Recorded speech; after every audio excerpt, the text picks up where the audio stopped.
If you don't hold it, you don't own it. That is the theme of this video as I share with you a shocking report out of China of well over $55.3 million worth of gold that has just disappeared out of customers' hands. We'll talk about it and so much more as we explore.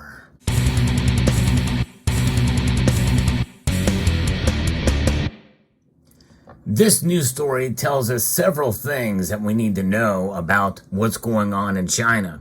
It was shared with me first by Cemetery Shop, and I finally got a chance to watch the video from the China Observer that talks about what's going on in China. Now, they mistakenly mentioned in the title that there's $400 million in gold that has vanished, but in reality, that is the amount of yuan that has disappeared. If you do the calculation on that, it's about $55.3 million worth. And this is over a course of quite a while, since really starting at about 2019, from what I've been able to gather from watching the video.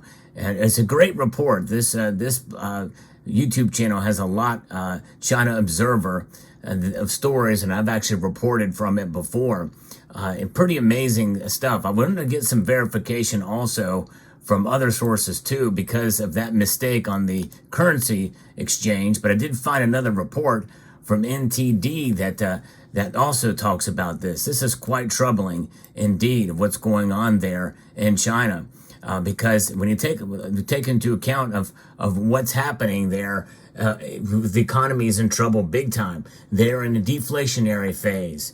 But what's behind this story? Well, they lure customers in, largely in part for security reasons. They say, well, hey, we can store your gold for you, from this organization that which is called China Gold. China Gold is the China National Gold Group Corporation is what they're called, and they're under the state. They're basically, the government owns them, and that's what socialism is, right? And essentially that's what's happening there, and a lot of these companies have gone out of business. And also Shandong Gold Group in Beijing. And they've absconded with these stores that have been affiliated under these state-run corporations that have gone out of business. And they've received letters and said, hey, we're out. If you're missing your gold, contact the police. Well, who's in charge of the police when it's all said and done? Yeah, it's a government. So contact the police about the government-controlled gold companies that are stealing your gold or absconding with it. It's disappeared. Where is it? It makes you wonder.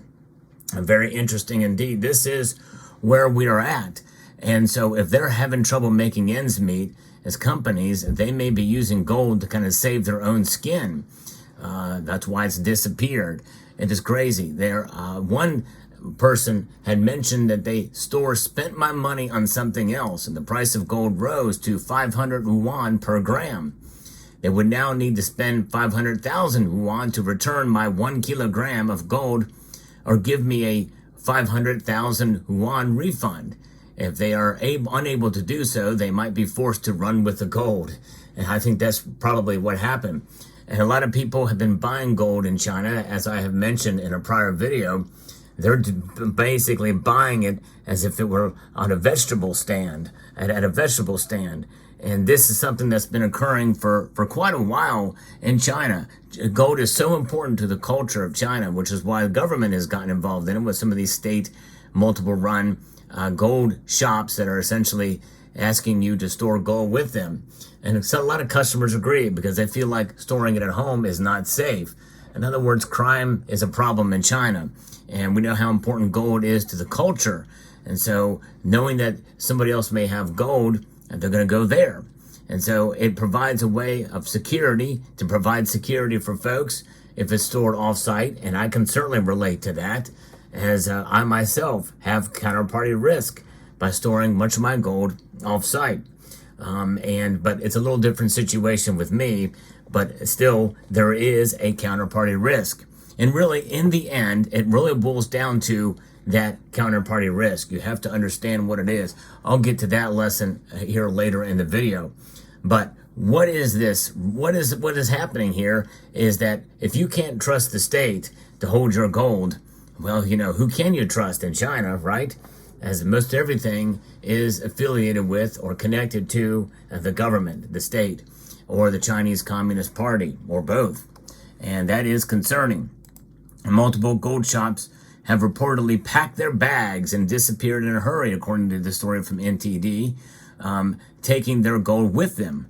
Police and customers are searching for them, hoping to recover the massive amount of missing gold. Of course, the police, again, I refer back to exactly what this is about, is where we are at with how the police are connected and tied into it. It may be a failed effort, or essentially something that is futile, because they're all kind of interconnected. And this goes to show you there's no recourse under a government and state-run organization or situation such as you have in China.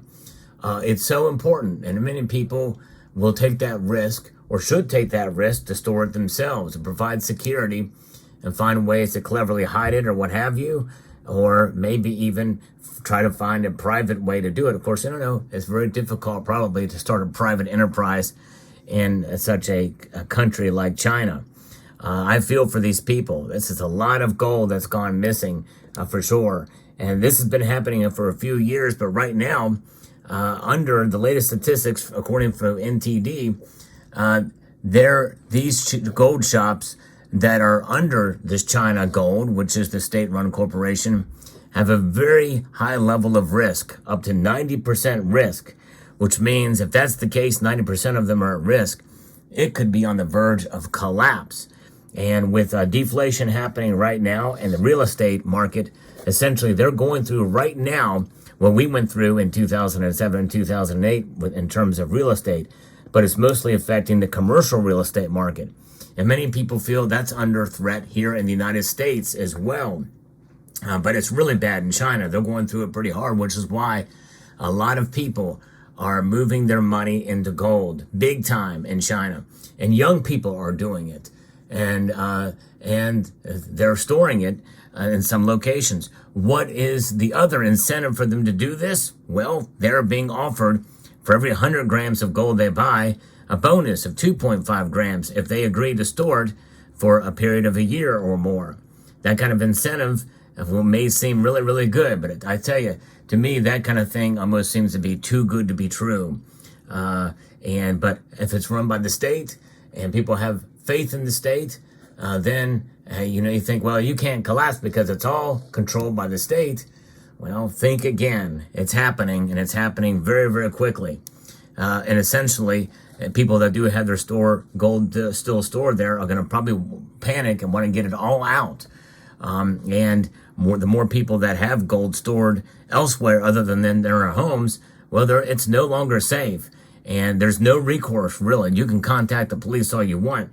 Sooner or later, they're going to probably run across the brick wall of bureaucracy, such as the case in any kind of government organization that you do see and find yourselves in. It's really a shame and heartbreaking to hear about such a thing like this, but this is the world that they live in, and potentially we live in too, or could live in here in the United States, as we are progressively moving more towards socialism in this country.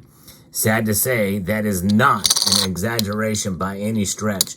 We are definitely headed closer and closer to socialism here. And it pains me to have to say that, but that is indeed the truth. So the other thing is that what does this mean for the overall global economy if China's economy is suffering? Because China is so integrated in terms of being connected and with manufacturing and the like, and everything else. If they're hurting, that's going to put a hamper on pretty much the global economy, as there's the second largest economy in the world right now. Second largest economy in the world means that sooner or later that it's going to have an effect with supply chains, with manufacturing, and other areas that are going to they're going to cause many things, including the strength of the yuan, to potentially weaken even further. And that could bolster up the dollar, certainly, but also you think about precious metals. There's going to come a point in time where it doesn't matter about the strength of your currency compared to anything else. People are just going to realize that the strength of all currencies no matter if they're a couple of points ahead of another currency, it matters not, because they don't have much faith in it. But gold, they do. And of course, when you hear about China that has been on a tear buying gold or accumulating gold, how are they doing it? Is this accumulation of kilograms and kilograms of gold to the tune of $55.3 million worth of gold? Is that part of addition to their gold reserves? Who knows?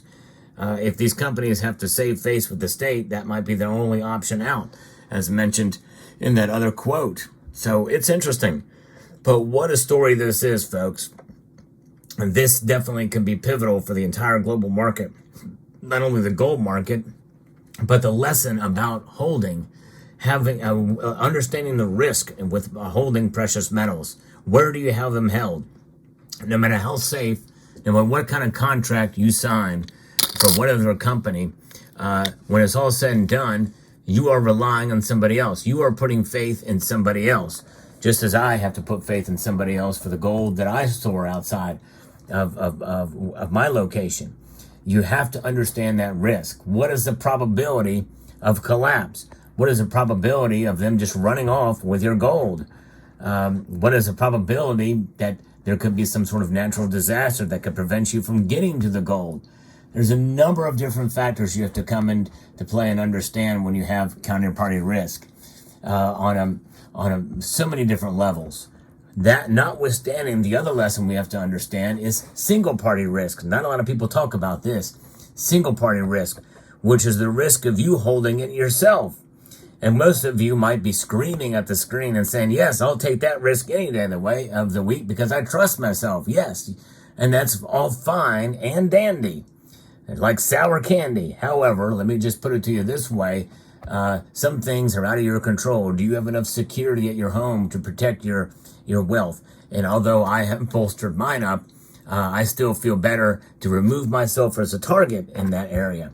And so, notwithstanding, having gold in your possession at your home is a risk, because you have to guard it. You have to make sure that it is safe, not only for the times when you are home, hence why firearms and plenty of ammunition is so important.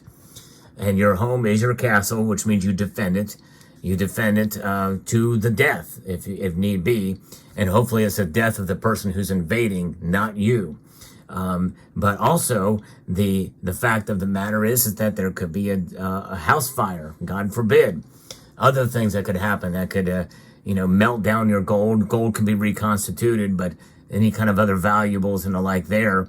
Safety from natural disaster, fire, and theft, burglary, all kinds of different things. You have to understand this risk as a single party as well, too. And so keep in mind that there is always risk in anything in life when it all comes down to it.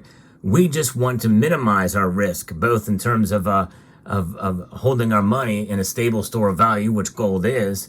There's a lot less risk than that than holding and trying to invest in dollars and other risky types of investments and strategies, which, by the way, there's nothing wrong with those. You have to understand the risk there too. With high risk comes high reward, but with low risk comes potential of more problems, and the reward will be low. In fact, it will be break even, which is really what we can hope for, the best thing to happen. So this will be an interesting story to watch. Again, this is accumulation. This report is accumulation over several different years of this, and it's starting to increase in these closure of these gold shops. But the fact of the matter is that with 90% of them now under China gold at high risk, and who knows how many under Shandong, this is something that could potentially explode. And we see a real crisis there in China with regards to gold. Let me know what your thoughts are in the comment section down below. Thanks again to Cemetery Shop for sending this along to me. I want to extend a multitude of gratitude to each and every one of you for taking the time to watch, and encourage you to please rate, share, comment, and subscribe.